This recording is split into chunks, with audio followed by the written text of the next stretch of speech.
அஸ்ஸலாமு அலைக்கும் வரஹ்மத்துல்லாஹி வபரகாத்துஹு. அறிந்து கொள்வோமா என்ற தலைப்பில் இன்றைய ஹதீஸை நாம் அறிந்து கொள்வோம். தோழர்களுக்கிடையில் மோசடி செய்தால் என்ன கிடைக்கும்? நபி ஸல்லல்லாஹு அலைஹி வஸல்லம் அவர்கள் நவின்றுள்ளார்கள். அல்லாஹு தஆலா கூறுகிறான், 2 தோழர்கள் ஒருவருக்கொருவர் மோசடி செய்யாமல் இருக்கும் வரை நான் அவர்களுடன் இருக்கிறேன். ஆனால் ஒரு தோழன் மற்ற தோழனை மோசடி செய்துவிட்டால் நான் இருவருக்கிடையிலிருந்து நீங்கி விடுகிறேன், இன்னும் ஷைத்தான் வந்து விடுகிறான். இந்த ஹதீஸ்லேருந்து நமக்கு என்ன சொல்கிறாங்கன்னா, 2 தோழர்கள் இருக்கிறாங்க. அவங்க 2 பேரும் ஒரு ஆளுக்கு ஒரு ஷேர் பண்ணி அவங்க ஒரு தொழிலை தொடங்குறாங்க. அந்த தொழிலில் நல்ல விதமாக அவங்களுக்கு பரக்கத்தாக அந்த தொழில் போய்கிட்டு இருக்குது. அப்போ அதில் வரக்கூடிய லாபத்தில் இருவரும் சரிசமமாக பிரித்து எடுத்துக்கிறாங்க. இந்த மாதிரி அவங்களுடைய தொழில் அழகாக சுமூகமாக போய்கிட்டு இருக்கும்போது அல்லாஹ் அவங்களுக்கு அவங்களோட கூடவே இருந்து அவங்களுக்கு பரக்கத் செய்கிறான்.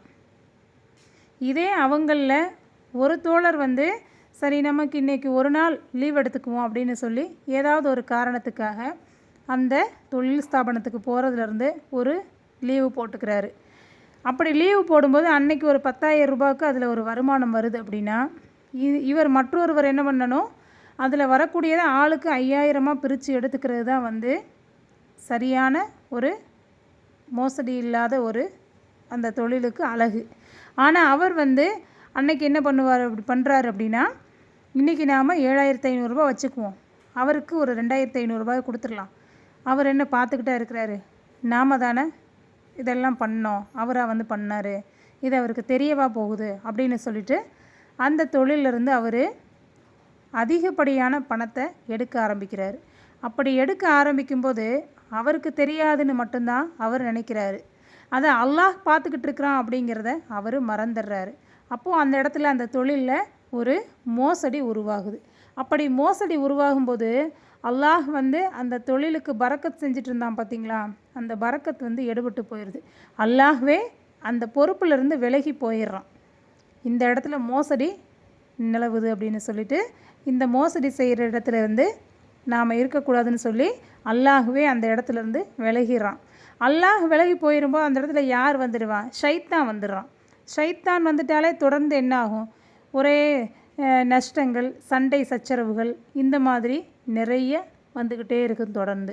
அப்போது இப்படியே நஷ்டத்துலேயும் சண்டை சச்சரவுகள்லையுமே அந்த தொழில் போய்கிட்டு இருந்துச்சு அப்படின்னா, ஏதோ ஒரு காலகட்டத்தில் திடீர்னு இந்த தொழிலே நமக்கு வேண்டாம், இந்த தொழிலை விட்டு விலகிக்கலாம் அப்படின்னு சொல்லிட்டு இருவருமே விலகக்கூடிய சூழ்நிலையும் கடைசியாக அந்த தொழிலையே விட்டுட்டு போயிடுற சூழ்நிலையும் ஏற்பட்டுரும்.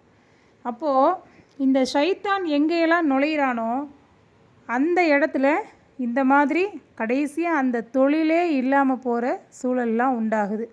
அதனால் எந்த ஒரு விஷயத்தை செஞ்சாலும் நாம் அல்லாஹுடைய பரக்கத் இருக்கணும் அப்படின்னு நினச்சி தான் நாம் அதை செய்யணும்.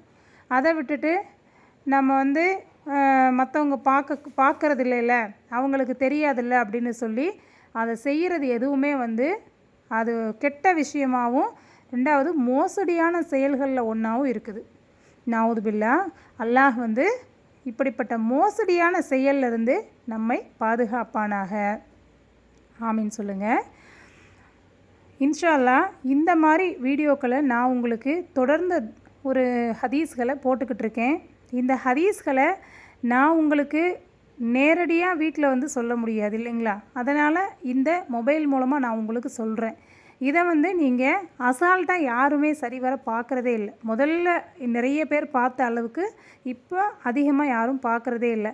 காரணம், அல்லாஹ் நாடி இருந்தால் மட்டும்தான் இந்த மார்க்க விஷயத்தை நாம் கற்றுக்க முடியும். அதை ஒன்று மனசில் ஆழமாக பதிஞ்சுக்கோங்க. ஏன்னா இன்றைக்கி நாம் எவ்வளவோ மணி நேரத்தை வீணாக செலவழிக்கிறோம். இப்படி நாம் நல்ல விஷயங்களை ஒரு 5 நிமிஷத்தை செலவழித்தா நமக்கு எதுவுமே நஷ்டமாகாது. அதை நீங்கள் ஃபஸ்ட்டு மனசில் புரிஞ்சுக்கணும். ஏன்னா இப்போ நான் இதை உங்களுக்கு போடுறேன் அப்படின்னா எனக்கு எந்த ஒரு வேலையும் இல்லாமல் இதை உட்காந்து நான் உங்களுக்காக செய்யலை. ஏன்னா நல்ல விஷயத்த மற்றவங்களுக்கு, நமக்கு தெரிஞ்சதை மற்றவங்களுக்கு சொல்லணுங்கிற நோக்கத்துக்காக மட்டும்தான் நான் இந்த விஷயத்தை நான் உங்களுக்கு சொல்கிறேன். இன்ஷா அல்லாஹ் இதை நீங்கள் நல்லபடியாக புரிஞ்சுக்கிட்டு உங்களுக்கு தெரிஞ்ச இந்த விஷயத்தை இன்றைக்கி இந்த ஹதீஸில் என்ன படித்தோமோ இதை நீங்கள் மற்றவங்களுக்கு சொல்லிட்டீங்கன்னா அல்லாஹ் வந்து உங்களுடைய அமல்களில் ஒரு அமலை சிறப்பான அமலாக உங்களுக்கு ஆக்குறான். ஏன்னா நீங்கள் மற்றவங்களுக்கு சொல்லும்போது உங்களுக்கும் அது நன்மைன்னு நான் சொல்லியிருக்கேன் இல்லைங்களா?